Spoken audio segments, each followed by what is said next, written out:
Hi there. Thank you so much for watching this week's video message. So this is sort of a continuation of the video I had last time on student binders, but it's connected in a way that I am at a point with one particular student where we're wrapping up the end of a particular level in the progression that I follow for Orton-Gillingham. And that is actually a pretty exciting time for both me and that student, because it's showing that they're culminating and mastering all of these skills from level one that we've come a long way with from the very beginning to where we are now.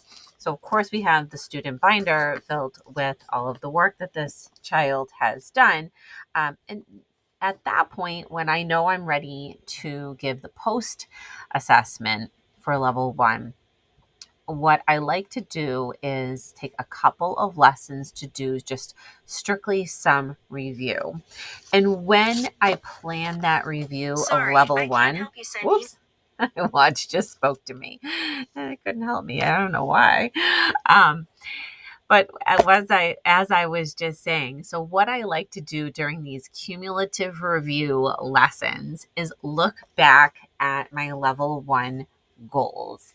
So for level one, it was learning the phonograms, including the H digraphs and our VCE syllables, and being able to read and write the alphabet in sequence, reading one syllable words, blending sounds into words up to 5 sounds, reading 2 syllable words with syllable division VCCV and VCCVCE.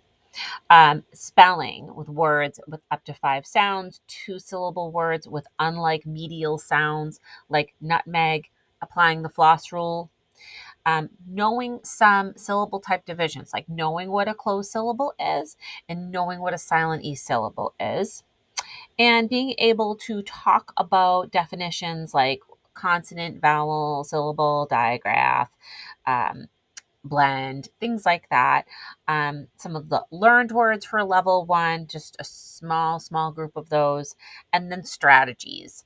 So in level one, the strategies that we are emphasizing to help them move more towards independence is learning how to use SOS, so that's simultaneous oral spelling, and using that strategy without any prompting of those steps during the dictation process, and also using multisensory techniques for reading and spelling, like tapping out, finger spelling, things like that, as they are using their strategies to read and spell. Okay, so I'm looking at the checklist and planning review lessons based on those goals. And there's a little note-taking sheet that I would use that has the same goals listed, on this side, and then I just make notes on the other side.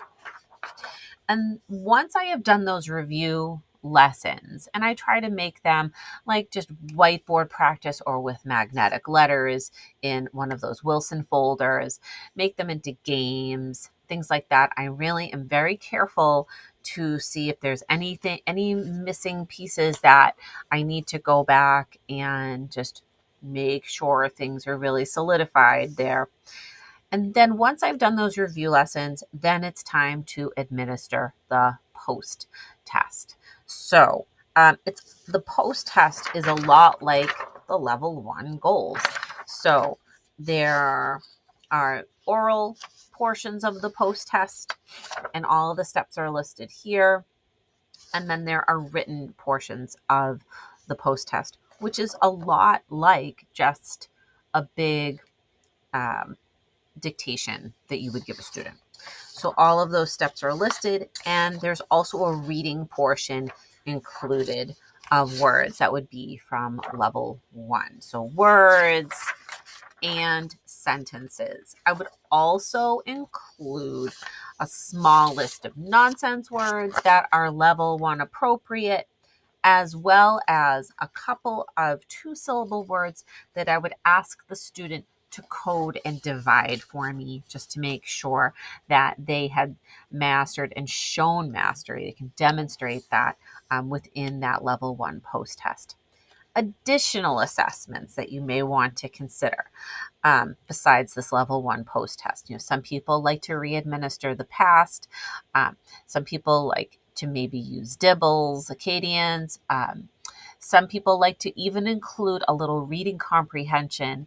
And so when I do that, I have used, and I have used this for many, many years, I've used the QRI.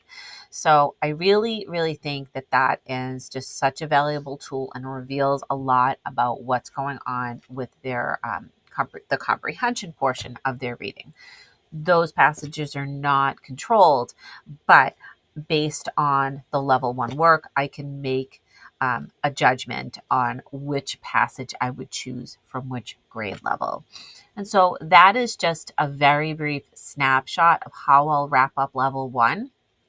And for the fun part to close, once we wrap up, I do like to give an award or a little reward to the student for all of their hard work. So we do kind of have a little bit of a celebration at the end, and communicate that to the families as well.